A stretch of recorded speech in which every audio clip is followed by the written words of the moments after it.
बघा सर, आळावात या गावातला शेतकऱ्यांच्या शेतात आलेलो आहे. टमाटा बघा, फुल वाया गेले ना म्हणून एवढा घर चघळ लागलेले आहेत. फुल वाया गेले ना म्हणून पानापेक्षा जास्त फळ आहे.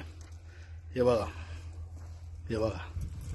सोडा तुम्ही, सोडा सोडा सोडा. बरोबर, जबरदस्त हो. No challenge sir. India agro प्रोडक्टला बिलकुल चॅलेंज नाही पूर्ण भारतामध्ये. नंबरवरचा ऑर्गॅनिक प्रोडक्ट, जबरदस्त जैविक प्रोडक्ट आहे आपल्याकडे. आतापर्यंत आपण भरपूर शेतकऱ्यांकडे दिलं आणि त्यांचा रिझल्ट पण आलेला आहे. तर या आळवाच्या शेतकऱ्यांनी कांदा सुद्धा लावलेला आहे. हे बघा, सॉरी कांदा इकडे आहे. हा बघा, हा कांदा पण तुम्हाला बोलतो. पण एक टमाटा बघून घ्या. हे बघा, खालून वरून पुढचं घरच्या घर. ये जबरदस्त. अरे हे बघा, वाव.